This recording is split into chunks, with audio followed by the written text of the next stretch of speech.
All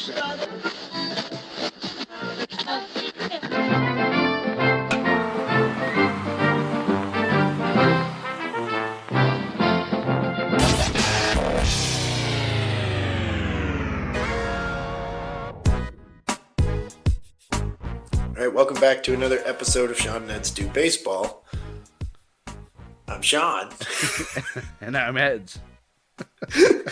We are forgetting the intro, but also a baseball history podcast. That's right. We are a bi-weekly baseball history podcast where the story catcher doesn't know what the story pitcher is out on the mound throwing them.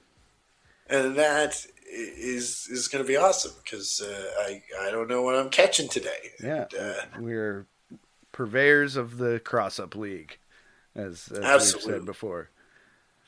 Yeah, well, I'm excited. It is February. We are almost... pitchers and catchers probably have reported. This is great. They've long reported by now, yes. Yeah, baseball's back. So, yeah, we're excited. It's also Black History Month, so we don't have many rules on the podcast, but we try to do Black History during Black History Month. And, yeah, Edsy, I'm excited for what you got for us today. Yeah, Where can people find us? People can find us somewhere on the internet, whatever platform you're looking for us at. You can find us at Doing Baseball or at Doing.Baseball. Wherever you're listening, however you're listening, thank you for listening, and please give us a rating or review. Chime in on social media if you want to say hi or you want to, give us a story suggestion or something. We'd greatly appreciate it. And once again, I'll echo myself and say thank you for listening again. Thank you so much, and thank you to Two Loons. Check them out at twoloonsbrewing.com. on their Instagram, on, at your local bar maybe. You can find IPA, lager, West Coast IPA, lots of great beers. And while you're enjoying those beers, of course, Edsy. Please be of legal drinking age and, of course, enjoy responsibly, Sean. All right.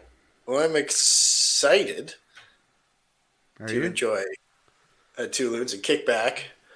And listen what you got for me. Yeah, you get to sit back and listen to my story this week. I will say, I don't want to put my episode down too much here, but I'm not sure if it'll live up to the excitement of a murderous fugitive pitcher from the Negro Leagues like yours did last week, but or last fortnight, whatever we're saying.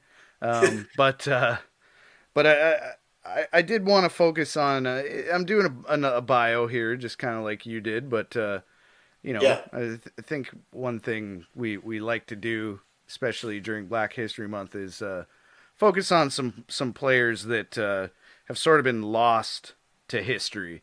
And today will be no different, really. I think for some thorough baseball fans such as ourselves, this name might not be too obscure, but for your general fans, I don't know if this guy is too well known.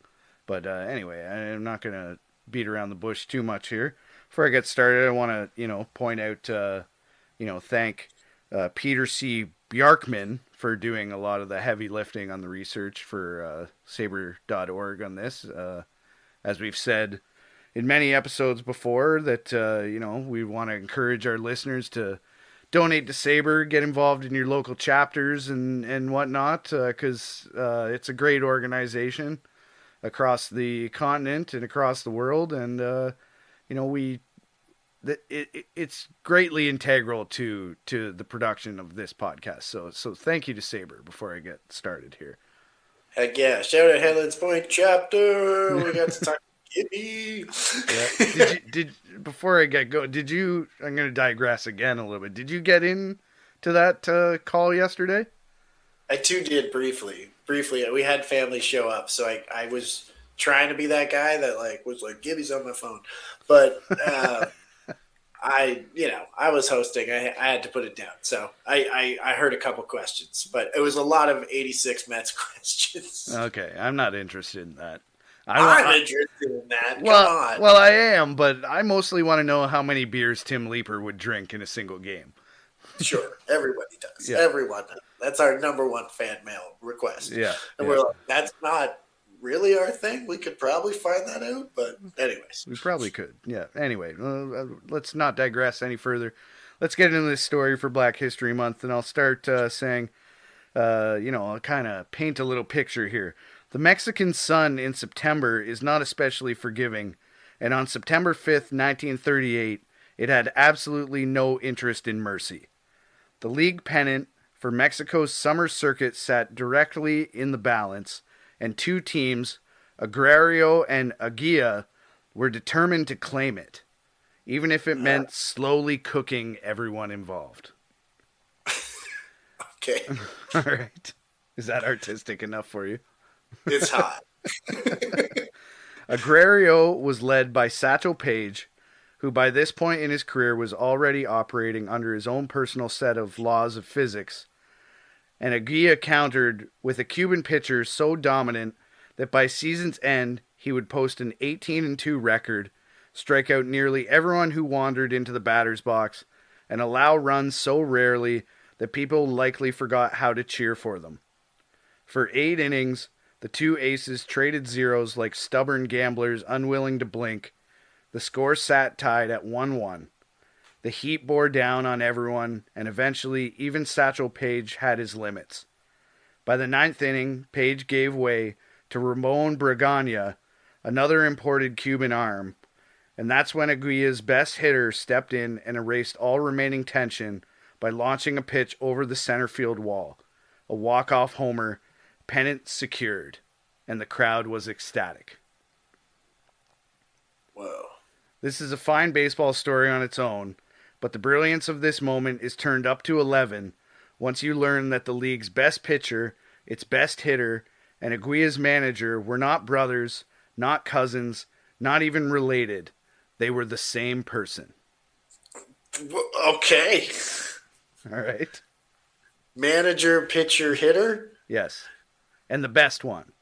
Shohei, what the fuck, man? Yeah. Why are you laughing? Yeah. Yeah. Give this man $70 million. Yeah. That man was Martin Dihigo, born May 25th, 1905, at Matanzas, Cuba, known throughout the Spanish-speaking baseball world as El Immortal. And while that nickname might sound like something bestowed by a marketing department, Dihigo earned it the old-fashioned way by doing absolutely everything better than almost anyone else. By the end of that season, Dihigo didn't just dominate Mexican League pitching and hitting. The year before, he had also thrown the league's first no-hitter, and that barely scratches the surface. Okay. You know Martin Dihigo? I mean, I'm picturing the name, and I think I've seen it before, but no, I don't know who this is. It's not spelled the way it sounds to us English-speaking people. It looks like it's Martin Dihigo, but Okay. apparently it's pronounced Dihigo, Okay. which is pretty cool. All right. Okay. Very cool. So in Cuba, Martin Dihigo's reputation settled into permanence long ago. He occupies a space that no revolution, no political rewrite, and no half-century of official neglect has managed to erase. Professional baseball on the island officially vanished after 1961, replaced by a fiercely celebrated amateur system that brought international success and Olympic medals. And yet, when Cubans talk about the greatest player the island ever produced, the conversation still ends in the same place. It ends with Dihigo. Outside Cuba, and much of Latin America for that matter, his story becomes strangely faint. To North American fans, even the most historically inclined ones, Dihigo often registers as little more than a Hall of Fame plaque with an unusual resume. That disconnect says far more about baseball's segregated past than it does about Dihigo himself. He never played in the American or National Leagues, not because he lacked the ability, but because the color barrier made sure his talents were never tested on that stage. Instead, his baseball life unfolded across a sprawling map: Cuba, Mexico, Venezuela, Puerto Rico, the Dominican Republic, and the Negro Leagues of the United States. Wherever winter leagues flourished and wherever barnstorming teams needed talent, Dihigo appeared. By the time Cooperstown inducted him in 1977 via a special Negro Leagues committee, he had already been enshrined in the halls of fame in Cuba, Mexico, and Venezuela. To this day, he remains the only player honored in 4 countries. That fact alone should have set off alarms for anyone wondering whether they might have missed something, because they had. He never plays on like American soil. He does, but only in the Negro Leagues. Oh, okay, cool. Yeah. No, okay, got it. I thought you were saying he'd only play. His whole career would be just international. Okay. No, obviously the majority of his career was in Latin American countries, but yes, he did have some tenure in the North American Negro Leagues. To continue, fans have always loved versatility. Even now, when specialization rules the sport, a player who can competently handle multiple positions earns extra appreciation. Dihigo didn't just handle multiple positions competently, he mastered them. And this wasn't a novelty act. He wasn't an infielder who occasionally wandered into the outfield for laughs, or a pitcher pressed into emergency duty somewhere else. Over the course of his career, Dihigo played first base, second base, shortstop, third base, all 3 outfield positions, and pitched at an elite level. Just everything but catcher. Yes. Yeah, exactly. Catching was the lone exception. And even there, he dabbled. He did play there, but apparently without much enthusiasm. He wasn't into putting on the tools of ignorance. Which is understandable. He was a front of the ball player. That's right. Yeah. Teammates and opponents alike described him as exceptional everywhere he went. Not just good for a pitcher or surprisingly solid for an infielder, just exceptional across the board. So, Damn, okay. Dude was him. Yeah. You know. Just that like coach's kid that just, plays wherever. Yeah. In Venezuela and Mexico, he earned the nickname the Maestro, which feels appropriate for a player who treated the diamond less like a workplace and more like a concert hall. Every tool was sharpened, every movement seemed intentional, and somehow he made the impossible look routine. Trying to pin Martin Dihigo down statistically is an exercise in frustration because, as we know, record keeping across the Negro Leagues and Winter Leagues was inconsistent at best and non-existent at the worst. Entire seasons of home run totals and pitching records simply vanished into the gaps of history. What survives, though, however, is still staggering. As a hitter, Dihigo batted over 300 season after season in Cuba. In Mexico, where he was often used primarily as a pitcher, he still managed to hit .317 over his career. Wow. His documented home run total sits north of 130, and that figure almost certainly undersells his true output, especially considering the vast ballparks he played in, many of them not having fences, as, they were built that way in the time. Yeah. Or just having ridiculously, small or giant park, distances, too. Yeah. On the mound, his credentials are even more intimidating. He threw no-hitters in multiple countries. His documented record includes 119 wins in Mexico, nearly 100 more in Cuba during his later seasons, and a combined Winter League and Negro League win percentage well over .650. Damn. And again, these numbers represent only what was recorded, not everything he actually did. Should caveat that by saying the stuff that's lost could be losses as well, but, Oh, of course. We're going to go with the better. The better. Well, yeah, of course. He's sounds like he was just good wherever he went. Yeah. And he's winning hundreds of games in his career. Yeah. In a sport obsessed with quantification, Dihigo exists largely outside the spreadsheet. His greatness survives because people saw it. The stories passed down about Martin Dihigo tend to escalate quickly. There are line drives described less as batted balls and more as threats to public safety. One former teammate recalled a Dihigo liner that allegedly nearly decapitated a shortstop before smashing into an outfield fence. A play that reportedly left everyone involved reassessing their life choices. Okay, so dude's got exit velo, Yeah, yeah, and it was a threat to the shortstop. yes. Got it. That's what I'm saying. Others spoke of home runs that cleared fences, rooftops, and occasionally nearby architecture that had no business being part of the game.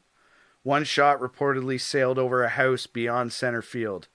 Another landed on a hospital roof in Pittsburgh after traveling something approaching 500 feet. Wow. And then there was the arm. Veteran Negro Leaguers later claimed Dihigo's throwing arm rivaled or even exceeded that of Roberto Clemente. In one pregame exhibition in Havana, a Hialeah professional demonstrated his skill by hurling a ball that reached the center field wall on a bounce. Are you familiar with Hialeah? Dude, you're like, oh, I don't know if this is gonna be as exciting as murder and Second Lives, but you're bringing up highlight, of course, yeah. Okay. Because I wasn't too familiar with Hialeah before I looked into this story, but for those who, Highlight is wild. yeah, for those who don't know, Hialeah is a game where the participants have basically what's kind of like almost like a lacrosse stick, like attached to their arm, and it's go on. It looks like a children's toy almost, like for grown-ups Yeah, that throws a ball a million miles an hour. yeah, and it's curved, and it comes flying out of this scoopy thing at like Yeah. like you say, a million miles an hour. Players wear helmets and face masks when they play this game. Yeah. And anyway, so this Hialeah guy, in a pregame, this is in Havana, in a pregame exhibition sort of thing. Yeah. Takes a ball and whips it towards the center field fence, and it hits the fence on a bounce. So pretty good throw. But Dihigo responded by throwing a baseball from home plate that struck the same wall on the fly. He's like, yeah, I'm better than a highlighter. Yes, yeah. So Amazing. yeah, so he's got the arm, he's got the bat. He's a superstar. This dude literally sounds like one of the best baseball players ever. Yeah, yeah. Like, okay. That's what I'm getting to. I mean, obviously you've already said he's in the Hall of Fame, but I'm just like, yeah, I think you're. This guy definitely he beat Highline. Yeah, yeah. He beat a guy who was using a tool to help him. Yeah. Physical tools alone don't explain Dihigo's legend. He was also clever, sometimes mischievously so. There's a well-documented incident in which Dihigo fielded a hit, jogged the ball into the infield as if casually resetting the defense, and politely asked the runner on second base if he could dust off the bag. When the runner stepped off, Dihigo tagged him out, which ended the inning. Okay. Which is just, I don't know if that really is necessarily great skill on Dihigo's part or just like, very, very, very poor play by the runner at second base. Yeah, I just need to take a look at that base. Oh, yeah, sure, Dihigo. That was a great throw you made earlier. Yeah, no, man, it's great. Ow. Another story, possibly made up, but too good to ignore, has Dihigo yelling, quote, "You balked!" at a pitcher while strolling home from third base. The pitcher froze, and the run scored, and Dihigo jogged back to the dugout, having apparently stolen home using nothing but confidence and audacity, just like how you can get into anywhere with confidence and a high-vis vest on. That's I totally believe that story. That is 100%. If you yell at a pitcher that he balked, there's a chance he balks because you yelled he balks. Yeah, yeah. It's definitely gonna cause some confusion, and you if you're on top of it, you can get your way home. You can, yeah. That's as you say, just like a half-his vest. You need to get in. That's right. Imagine you did that. He just throws on a high vis vest from third base. Anyway, I just gotta go and inspect home yeah. plate. Would you get out of the way? I want to dust that off. Whether every detail is true almost doesn't matter. These stories survived because they sounded plausible to the people who watched him play. Buck Leonard, often dubbed the Black Lou Gehrig, was blunt in his assessment. Dihigo was the greatest all-around player he'd ever seen, black or white. Better than Ruth, better than Cobb, better than DiMaggio. Leonard didn't argue that Dihigo would fit among them. He argued that he would beat them. Wow. And that kind of praise wasn't uncommon. Over and over, former teammates and opponents circle back to the same conclusion. No one else did everything this well. But Dihigo's rise wasn't immediate. As a teenager with Havana, he struggled at the plate and survived mostly on raw athleticism and defensive promise. His early mentors, barnstorming legends like Oscar Charleston and John Henry Lloyd, recognized something special and helped refine it. By the time his career hit full stride, refinement was no longer an issue. He had become the player everyone remembered and no one could quite explain. So, you as I've been sort of building to here, like he's one of the greatest players of all time. And Sounds like it. yeah, and he's kind of lost to history here, but the real loss isn't that Martin Dihigo lacks a complete stat line. It's that generations of fans never saw him play against the game's most famous names on its most famous fields. We missed Dihigo versus Lefty Grove, Dihigo tracking balls in the same outfield as Joe DiMaggio, Dihigo standing on a major league mound with a pennant race at stake. He never got to that stage, and baseball history is poorer for it. What remains is the echo, stories passed along, records pieced together, and a legacy that somehow survived every attempt to ignore it. Dihigo was not merely great, he was excessive, he was unfair, he was baseball overflowing its own boundaries. And that is why long after the professional leagues vanished from Cuba, long after the record books fell silent, his name still endures. El Immortal was never a boast, it was a description. When Dihigo first traveled north to the United States in 1923 with Alex Pompez's Cuban Stars, the trip functioned as a kind of public audition, one that revealed both his brilliance and his blind spots in equal measure. Watching the tall, wiry teenager play second base or shortstop, observers reached a swift conclusion. If you hit a ground ball anywhere near him, you were probably out. If you threw him a breaking ball, however, you had a fighting chance. Okay. So Dude was a defensive wizard, hit fastballs, and fucking pitched. yeah, but he was having trouble with the curve. Early scouting reports were enthusiastic but honest. Dihigo's range, speed, and instincts in the infield drew praise from Negro League sports writers who quickly declared him the best Cuban import since the legendary Jose Mendez. At the same time, opposing pitchers discovered that the eager youngster could be lured into embarrassing swings by a decent curveball. For a while, that weakness kept his overall impact muted. But weaknesses did not tend to remain weaknesses for Martin Dihigo. Rather than accepting his limitations, Dihigo attacked them with stubborn determination. He spent countless hours facing curveballs in batting practice, studying their spin, their break, and most importantly, the moment they stopped being intimidating. It didn't take long. Within a few seasons, the once overmatched hitter had transformed into one of the most dangerous bats in Negro League baseball. His averages climbed rapidly, 370 and then 386, along with a league-leading 18 home runs. The same hands that once flailed helplessly at breaking pitches now punished them. The lesson Okay. was okay.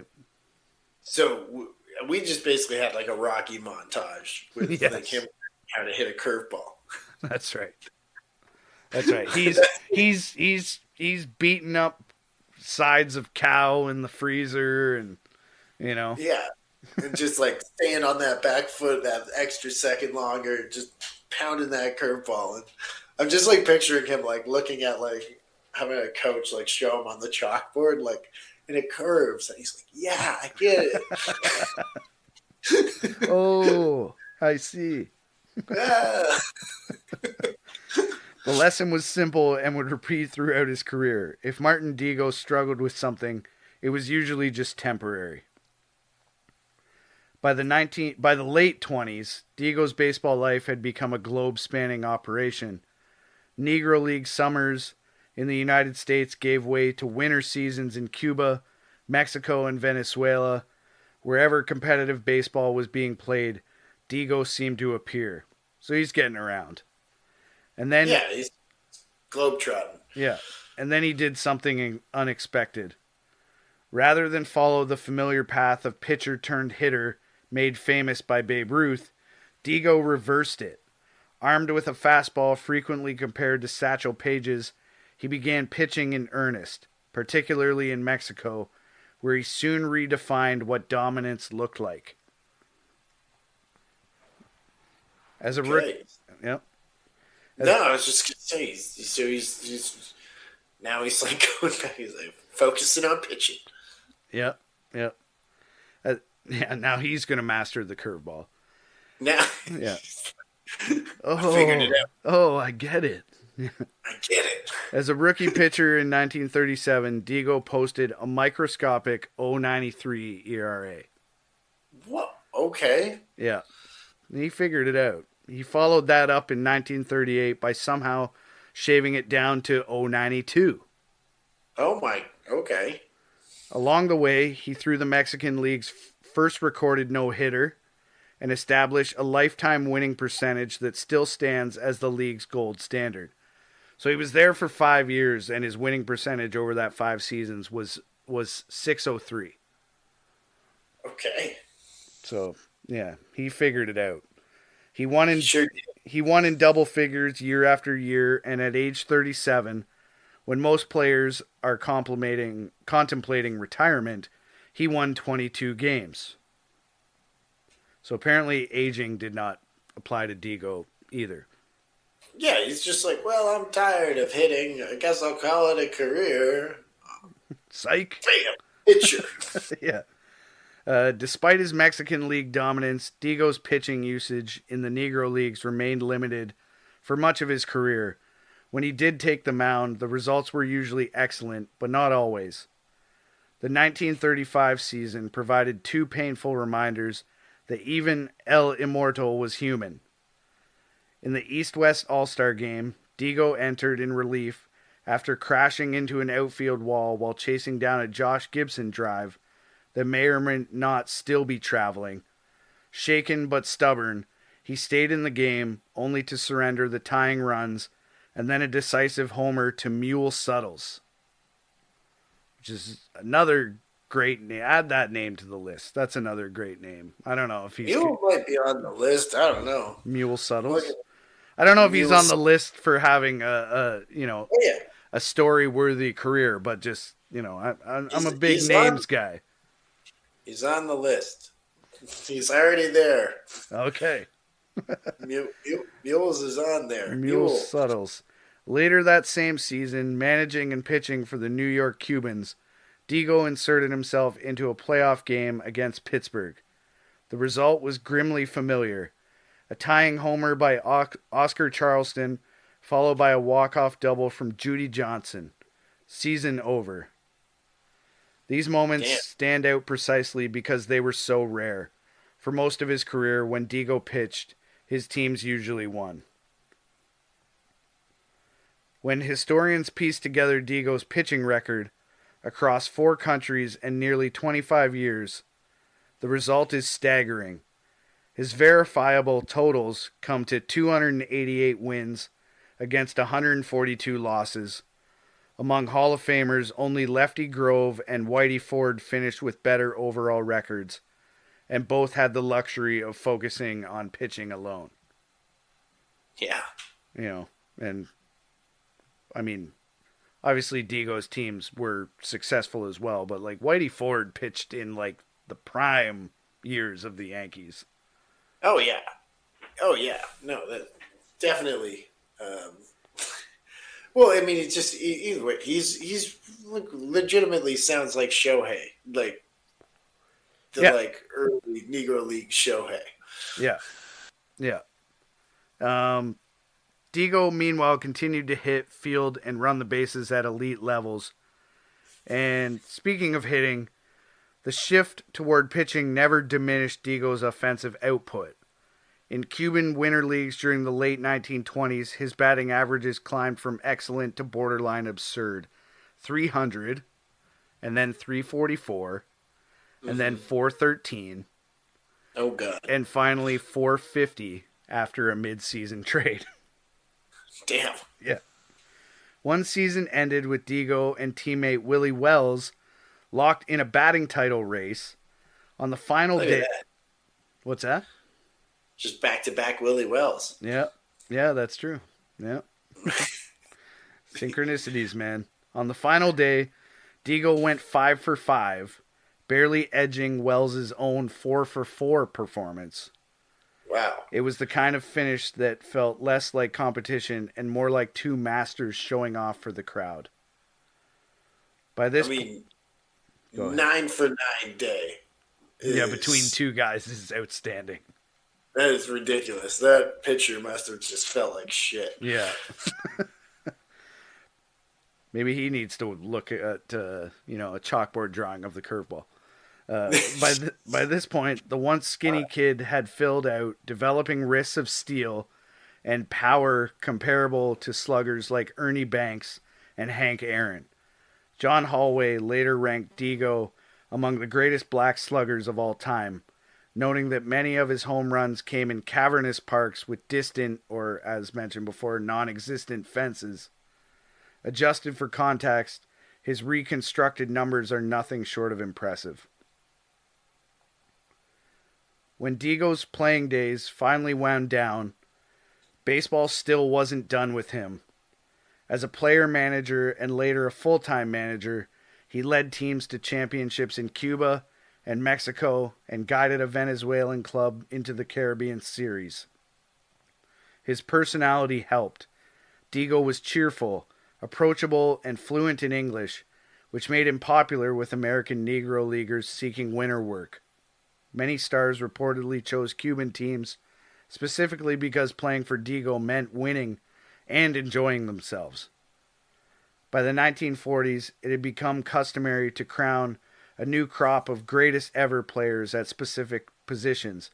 Page on the mound, Charleston in the outfield, Leonard at first, and of course Digo was in the conversation.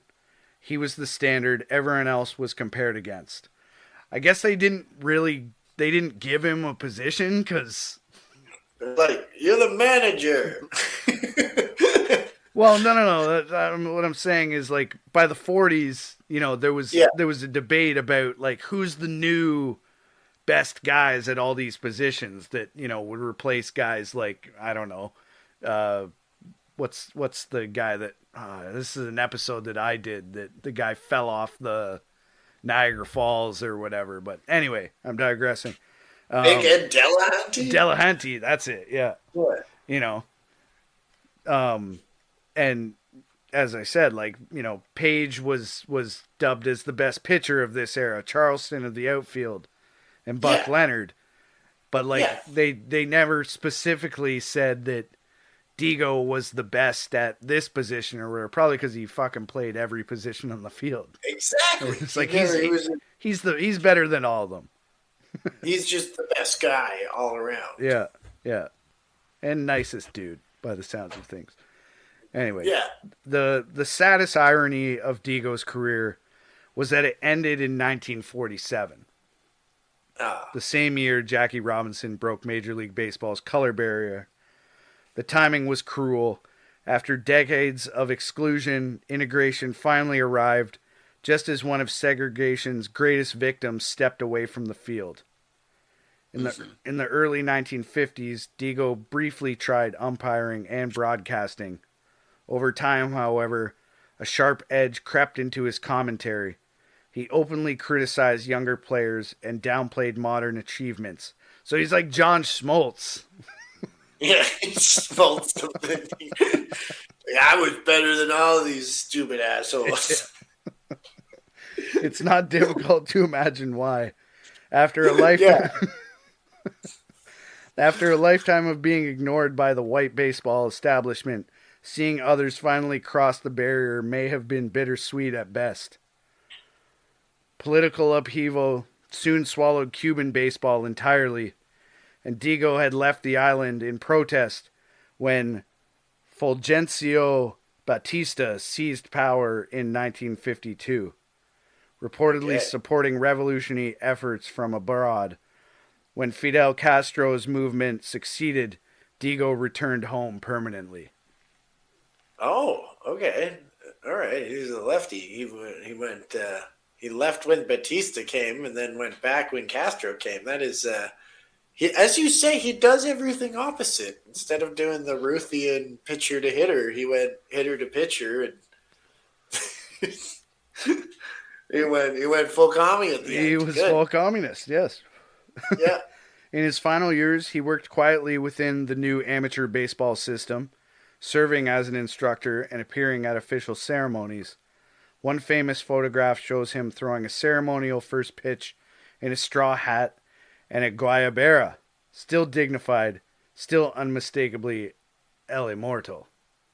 Do you know what Of course. a guayabera is? No idea. It's just a Cuban shirt.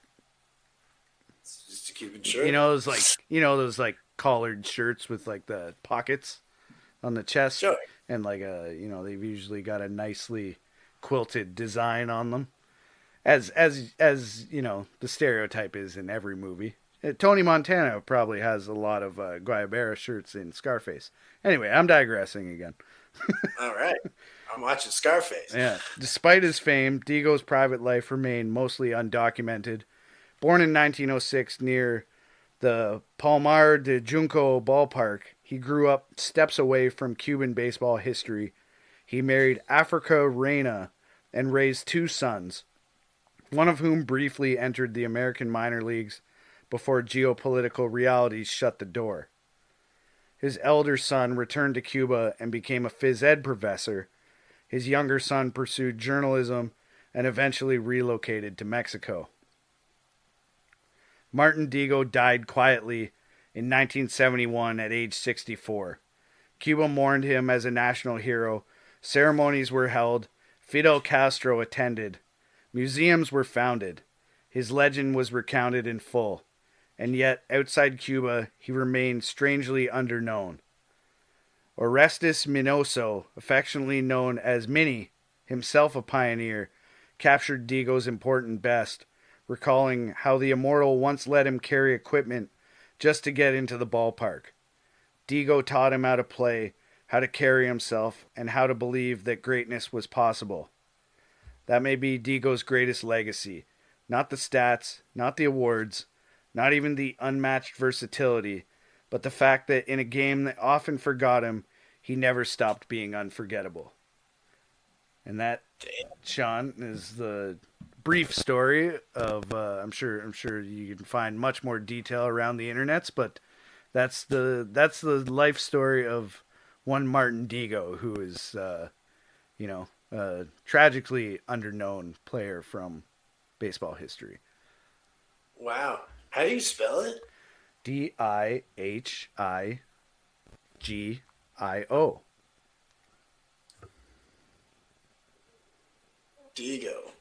Dihigo. Dihigo. Yes. Sick. Wow. All right. Cool. Well, that's like honestly, it feels like this is like the Hiram Beathorn episode. It's you know, Without the once you murder. ones without the murder. Without, Like, no, this guy was truly probably one of the best players ever out of Cuba by the sounds of it. And I yeah, had no idea who he was. yeah, Martin? yeah.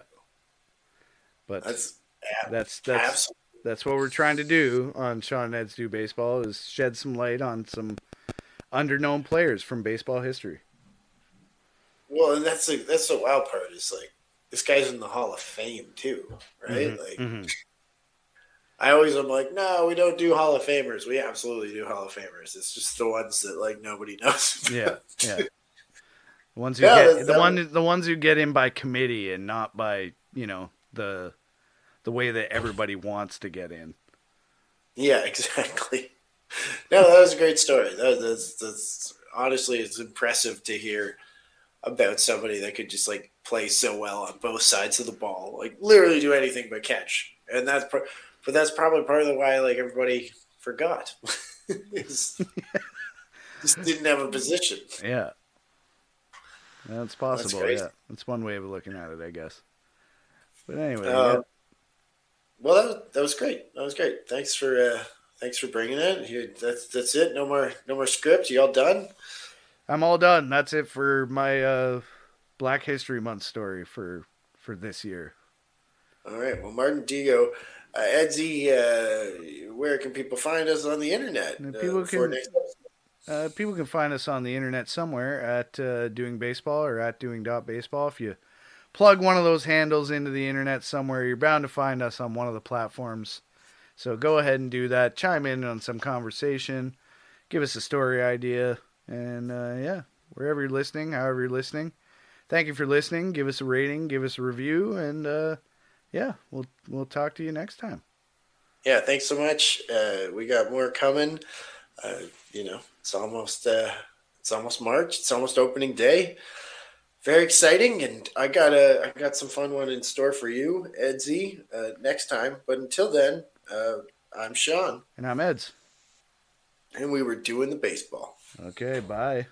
All right.